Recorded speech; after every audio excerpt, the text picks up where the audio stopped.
kipaumbele cha wanambeya ni barabara ya njia 4. Haya yote tunayoyafanya, lakini barabara hii isipokamilika tutakuwa tuwatendee haki wanambeya, na umeona maduka mengi yako barabarani, hoteli nyingi ziko barabarani pembezoni mwa barabara ya njia 4, na wamejenga vizuri sana, na wanambeya ni wachapakazi, wala hawataki kuambia wakafanya biashara, tayari wako kwenye biashara, lakini unaona biashara zao zinachafuka, maduka yanachafuka, suti pale ziko madukani lakini zimeshachafuka zikiwa dukani, vifaa vya ujenzi hali kadhalika na shughuli zingine zote. Kwenye mahoteli sasa hivi wanasafisha vyumba mara 3 kwa siku kwa sababu ya vumbi ambao wanaingia. Kwa hiyo kuomba Mheshimiwa Waziri, hili jambo la barabara ya njia 4 ulibebe kwa uzito wake, pamoja kwake kuja kwenye shughuli ya kilimo, lakini bila miundombinu bora bado hizo shughuli za kiuchumi, kwa maana kilimo haziwezi kwenda sambamba. Hilo ndio kipaumbele namba 1 kwa mkoa wetu wa Mbeya kwa sasa na jiji la Mbeya. Barabara hii itasaidia sana.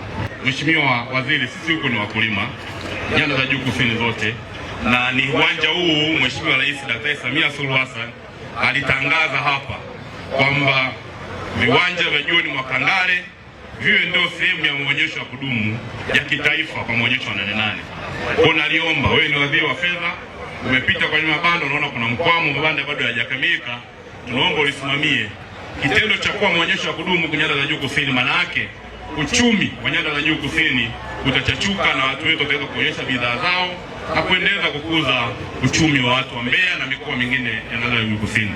Na sababu ya msingi tunayo sisi, kilio chetu kikubwa ni hiyo barabara ya njia 4. Mheshimiwa mgeni rasmi, wewe ni waziri wa fedha, tunakuomba leo, mwenyewe umejionea vumbi, ukitembea barabarani Yanga zima limesambaa vumbi kali.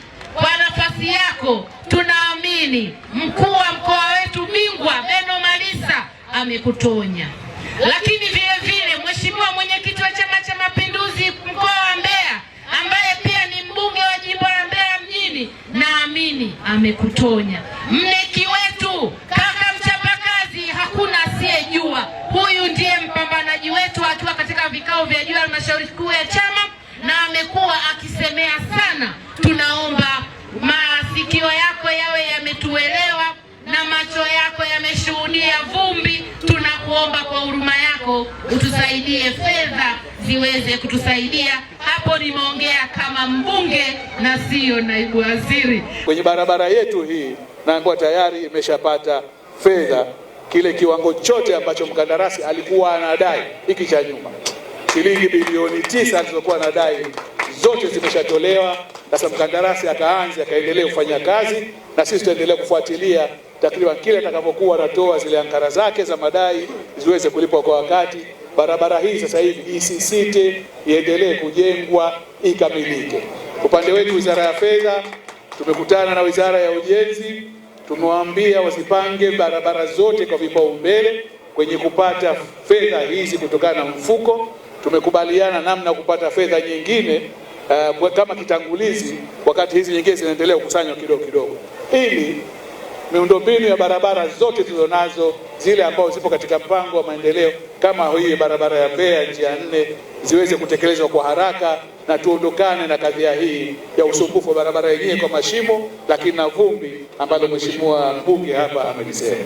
Swala la viwanja vya maonesho ya John Mwakangale kwamba viwe ndio viwanja vikuu vya maonesho ya 88, kwa sababu pamoja na kwamba katika taifa letu wote ni wakulima, takriban mikoa yote tuna wakulima, lakini mikoa hii 7 ya nyanda za juu za kusini ndio inaongoza kwa wakulima na kwa kuchangia katika kilimo.